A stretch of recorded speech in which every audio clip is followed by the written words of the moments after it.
Resident, you are most welcome to our educational channel Mechanical Pandit. और मैं आपके प्यारे पांडे सर।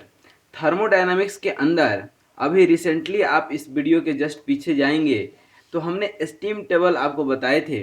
स्टीम के काफ़ी सारे प्रॉपर्टीज बताए थे, different qualities of the steam बताए थे, और उन सारे क्वालिटीज को एक दूसरे के रिलेशन में इंटरप्रेट करने की भी कोशिश किए थे। कोशिश ही नहीं किए थे और काफ़ी डिटेल में हम हर एक चीज़ को बता चुके हैं। अब आज जो है उसी स्टीम टेबल के आधार पर एक छोटा सा क्वेश्चन करेंगे, क्योंकि लास्ट क्लास में हमने देखा था कि स्टीम टेबल देखने में थोड़ी सी आपको चतुराई जो है दिखानी पड़ेगी। तो ये एक बहुत छोटा सा क्वेश्चन है, लेकिन ये स्टीम टेबल और स्टीम टेबल का हमने आपको बताया था कि जो है बेसिकली एक छोटी सी बुकलेट होती है जहाँ पे स्टीम की हर एक प्रॉपर्टी, स्टीम की प्रॉपर्टी कौन कौन सी होती है, तो ये हमने आपको बताए थे कि स्टीम के प्रॉपर्टी में आपके पास जो है कौन कौन सी प्रॉपर्टी होगी। स्पेसिफिक वॉल्यूम होगा, ठीक ना, एंट्रोपी होगा, ठीक है, इंथैल्पी होगा, ठीक ना, और पैरामीटर्स में टेम्परेचर होंगे, ठीक ना, प्रेशर होंगे, ठीक ना। तो दीज आर दी टर्म्स, ठीक ना। अब ये टेम्परेचर, प्रेशर, वॉल्यूम, ये constant temperature process, constant enthalpy. अच्छा देखिए, इसमें एक चीज़ और बताए थे, थोड़ा सा याद दिला दें आपको। जब कांस्टेंट इंथैल्पी प्रोसेस होगा तो उसको बोलते हैं थ्रॉटलिंग। क्या बोलते हैं? देखिए, हमें यहाँ लिख देता हूँ, कांस्टेंट क्या होगा और प्रोसेस कौन सा होगा, ठीक है। यदि कांस्टेंट इंथैल्पी प्रोसेस होगा, जैसा कि हमने डायग्राम में बताए हैं आपको, तो उसको हम लोग बोलते हैं थ्रॉटलिंग प्रोसेस। क्या बोलते हैं? Throttling process. कांस्टेंट जो है टेम्परेचर होगा, ठीक है, तो इसको बोलते हैं आइसोथर्मल प्रोसेस, ठीक है। उसके बाद कांस्टेंट प्रेशर प्रोसेस होगा, तो इसको बोलते हैं आइसोबारिक प्रोसेस, आइसोबारिक प्रोसेस। यदि कांस्टेंट वॉल्यूम प्रोसेस होगा, उसको बोलते हैं आइसोकोरिक प्रोसेस, ठीक है। यदि कांस्टेंट इंट्रोपी होगा, ठीक ना, तो इसको बोलते हैं आइसेंट्रोपिक प्रोसेस, ठीक है। यदि हीट ट्रांसफर कांस्टेंट होगा, नो हीट ट्रांसफर होगा, ठीक ना, हीट ट्रांसफर, ठीक है, तो इसको बोलते हैं एडियाबैटिक प्रोसेस, ठीक ना। इनफिनाइट सेमिनल होगा तो उसको बोलते हैं हम लोग रिवर्सिबल एडियाबैटिक प्रोसेस, ठीक है ना। These are the process and these are the parameter which will remain the constant throughout that process, ठीक है। अब क्वेश्चन को हम पढ़ें, स्टीम टेबल के प्रॉपर्टी को हम समझ गए कि दीज आर दी प्रॉपर्टीज, और हमने स्टीम टेबल भी आपको दिखाए थे कुछ इस तरह से। आपको स्टीम टेबल होता है, स्टीम टेबल एक जो है मैं आपको बताऊं फिर से कि प्रेशर और टेम्परेचर एक दूसरे के प्रोपोर्शनल होता है। अब देखिए, प्रेशर बढ़ेगा तो टेम्परेचर बढ़ेगा, लेकिन प्रेशर घटेगा तो टेम्परेचर घटेगा। तो हमारा पानी है, तो नॉर्मल 1 एटमॉस्फेरिक प्रेशर पे 100 डिग्री सेल्सियस पे बॉयल हो जाता है, ठीक ना। ये प्रेशर घटा करके 0.1 एटमॉस्फेयर कर देंगे, तो उसी तरह से टेम्परेचर भी घटेगा, लेकिन कितना घटेगा अभी ये इक्वेशन से निकालने पड़ेंगे, डायरेक्ट हम नहीं लिख सकते हैं, लेकिन घट जाएंगे। इसीलिए हम देखते हैं कि आप सुनते भी होंगे, बचपन में पढ़े भी होंगे कि माउंट एवरेस्ट पे दाल जल्दी पक जाती है। इसका मतलब कि पानी जल्दी गर्म हो जाता होगा, पानी जल्दी बॉयल हो जाता है। दैट इज द रीजन, क्योंकि प्रेशर कम हो गया। लेकिन ये प्रेशर कहाँ तक कम हो सकता है? देयर इज ए लिमिट, उससे नीचे जो है प्रेशर कम नहीं हो सकता है, क्योंकि जैसे जैसे आप प्रेशर कम करेंगे टेम्परेचर कम होगा वाटर का, ठीक ना, मतलब बॉइलिंग टेम्परेचर कम हो जाएगा बेसिकली, ठीक है। और वाटर तो आइस के फॉर्मेट में भी आ जाएगा जब प्रेशर कम हो जाएगा, तो टेम्परेचर कम हो जाएगा, तो ठीक है। तो मेरा कहने का मतलब यहाँ पर सिर्फ ये था कि एक लिमिट तक ही प्रेशर को कम कर सकते हैं, और उस लिमिट को बोलते हैं ट्रिपल पॉइंट ऑफ वाटर, जहाँ पर कि सॉलिड, लिक्विड और गैस तीनों एक जगह एक साथ जो है इक्विलिब्रियम में एग्जिस्ट करता है, ठीक है ना। और इन सब को हमने एक डायग्राम के हेल्प से हमने आपको समझाया भी था, जिससे कि मोलियर डायग्राम, ठीक है ना, ये आपका क्रिटिकल जो है पॉइंट था। ये कांस्टेंट प्रेशर लाइन है, ये ड्राइनेस फ्रिक्शन है जो हो सकता है अभी ज़रूरत पड़ेगा, ये कांस्टेंट ब्लैक वाली कांस्टेंट टेम्परेचर लाइन है, ठीक है ना। उसी तरह से ये पीवी डायग्राम है आपका, टीएस डायग्राम है, एचएस डायग्राम है, ठीक है ना। उसके बाद ये टीएस डायग्राम, ये डोम शेप, ये saturation liquid line, saturation vapour line, ठीक है। ये कांस्टेंट प्रेशर लाइन और ये पीवी डायग्राम, और इसी ट्रिपल पॉइंट लाइन की हम बात कर रहे हैं, ठीक है, इसी की हम बात कर रहे हैं और इसी के ऊपर बेस्ड है ये हमारा क्वेश्चन। लेकिन जैसा कि हमने बताया कि एक प्रेशर का लोअर लिमिट है, उसी तरह से एक अपर लिमिट भी है। अपर लिमिट कहाँ, मतलब ये जब वेपर हो गया तो एक लिमिट के बाद दैट मीन्स की प्रेशर जो है 221 मेगा पास्कल के बाद तो आपका जो है क्रिटिकल प्रेशर होगा, उसको डायरेक्ट वेपर बन जाएगा। फिर भी आप हीट दे रहे हैं तो स्टीम, सुपर हीटेड स्टीम, तो उस सुपर हीटेड स्टीम के लिए अलग से हो सकता है कि आपको कैलकुलेशन करना पड़े। इतना कहने का मतलब मेरा सिर्फ इतना सा है। तो यहाँ पर आप ध्यान दीजिए कि ये स्टीम टेबल है हमारा।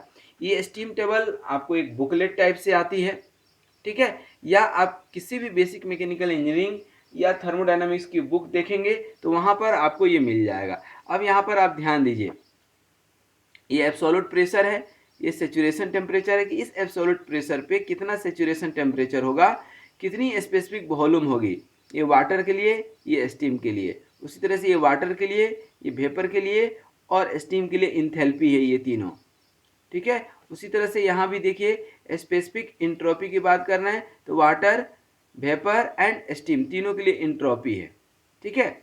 अब देखिए दो तरह का टेबल आपको मिलेगा, एक एब्सोल्यूट प्रेशर के ऊपर, देखिए प्रेशर दिख रहा है एब्सोल्यूट प्रेशर, ठीक है, और एक सेचुरेशन टेम्परेचर पे होगा। थोड़ा सा मैं दिखा दूं, ये भी एब्सोल्यूट प्रेशर देखिए 221 बार गया है क्रिटिकल प्रेशर, अब इससे ऊपर नहीं जाएगा, ठीक है। इसके ऊपर जो है अब सुपर हीटेड रीजन बन जाएगा, ये देखिए प्रेशर पे, और ये super heated steam, super heated steam अलग से दिया हुआ है, मतलब यहाँ पर टेम्परेचर आपका 100 डिग्री सेल्सियस से ऊपर ही होगा, देखिए यहाँ पर। और ये जो है आपका क्या है, specific volume, specific enthalpy, specific entropy तीनों दिया हुआ है, ठीक है। इसके अलावा जो है आपको क्या दिया हुआ है, इसमें आप ध्यान दीजिए,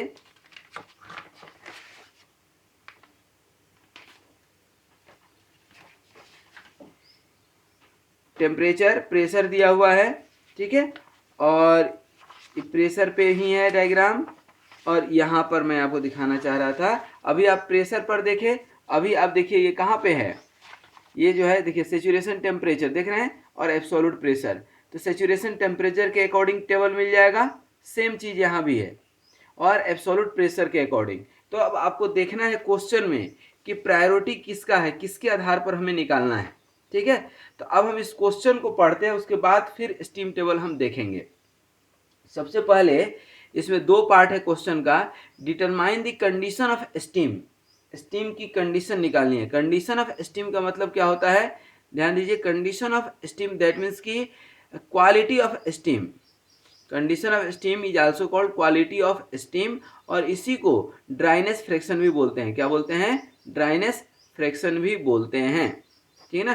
क्या बोलते हैं, ड्राइनेस फ्रैक्शन, जिसको एक्स से इंडिकेट करते हैं कि स्टीम आपका कितना ड्राई है, ठीक है। अब पूछ क्या रहा है क्वेश्चन पहला, at constant pressure of 10 bar, pressure कितना है, अब पहला हम सॉल्व करें, प्रेशर कितना है 10 बार, ठीक है, और टेम्परेचर कितना है 200 डिग्री सेल्सियस, ध्यान दीजिए। अब temperature 200 degree Celsius that means कि सुपर हीटेड रीजन में ये चले गया, क्या हुआ, ये चले गया, तो अब हमें निकालना पड़ेगा 200 डिग्री सेल्सियस के हिसाब से।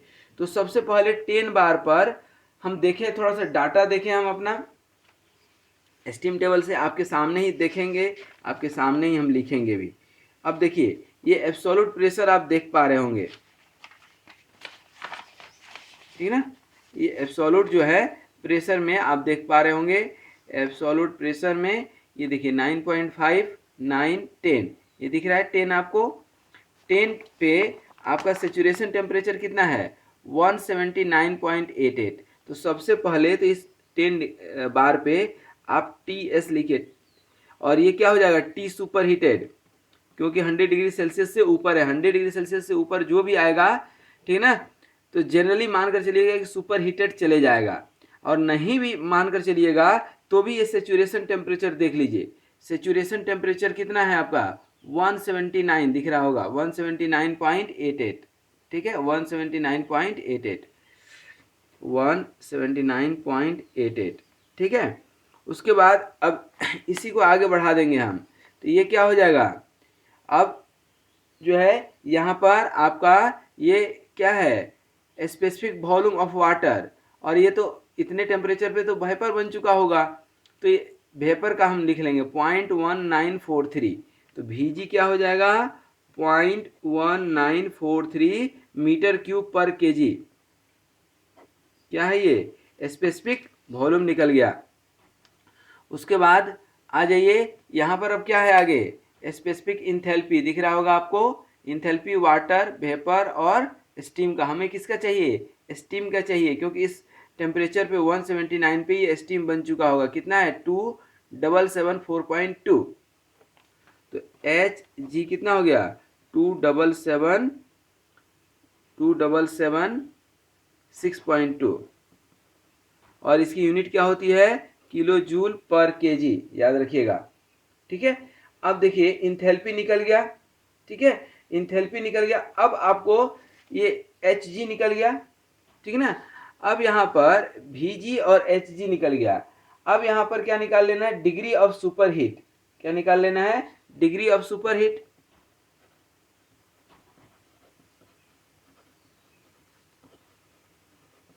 कितना हो जाएगा T superheated minus T saturation, यही होगा ना, कितना हो जाएगा 200 माइनस 179.88, ये आपका कितना हो जाएगा 20.1 डिग्री सेल्सियस, ठीक है। अब यहाँ से H आप निकालेंगे, Vg निकालने की जरूरत तो नहीं पड़ेगी, लेकिन H निकालने की जरूरत पड़ेगी, ठीक है ना। कैसे निकालेंगे हम, कैसे निकालेंगे, ठीक है ना, ध्यान दीजिए, इसका फॉर्मूला होता है, ठीक है ना H का, और मैं अभी दिखाता हूँ कहीं पे आपको, ये फार्मूला मैं लिखा हूँ, आपको बताया हूँ, इट वुड बी बेटर कि मैं आपको दिखा पाऊँ, पेज में लिखने का ये एक बहुत बड़ा फायदा होता है, ठीक है ना। देखिए यही है ना M C P delta T, ठीक है ना, H equal to M C P, और इसको और एक तरीका है,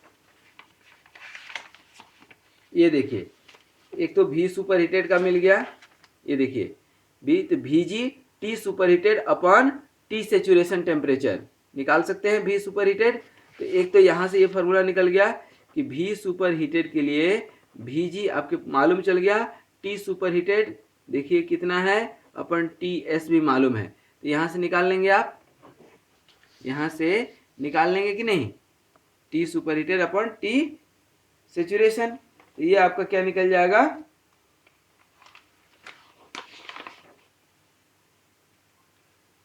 ठीक है, आपका स्पेसिफिक वॉल्यूम निकल जाएगा। अब चाहिए था हमको इंथैल्पी, मैं इसलिए ये दिखा रहा हूँ आपको ताकि आपको याद आ जाए कि पिछला जो है कहाँ पर सर पढ़ाए थे, ठीक है।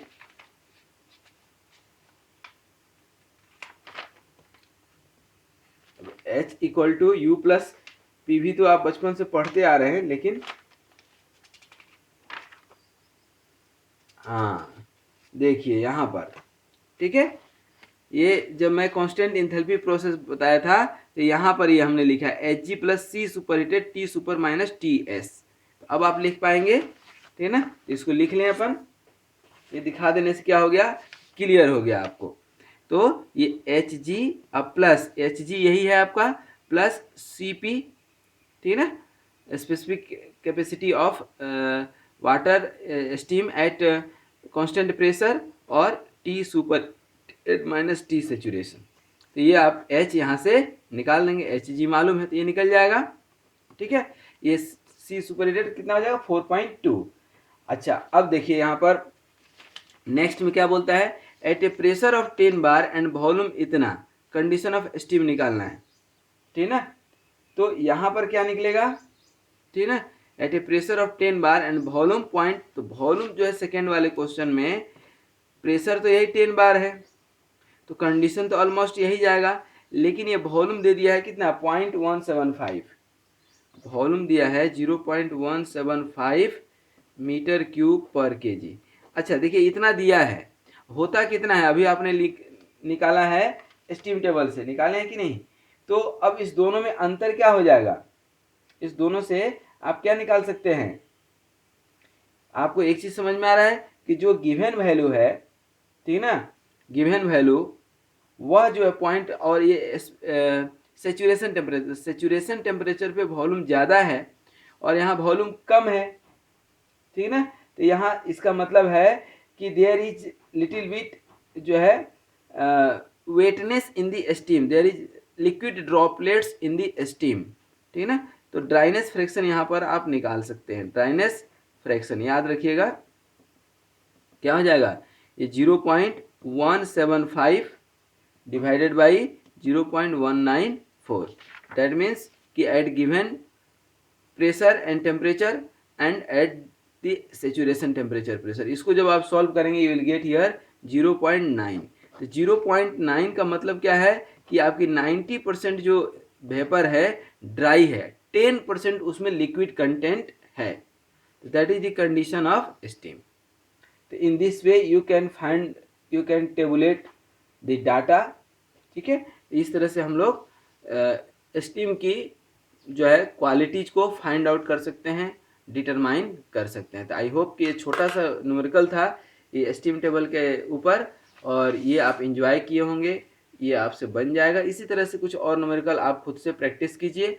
कॉन्सेप्चुअल थ्योरी जो है तो लेक्चर नंबर 60 से लेकर के अभी तक मैं बता दिया हूँ, लगभग 15 से 20 थ्योरेटिकल लेक्चर, उसको आधार पे आप इसको कर पाएंगे। Thank you very much for watching this video. Be happy, be healthy and keep smiling. Thank you very much.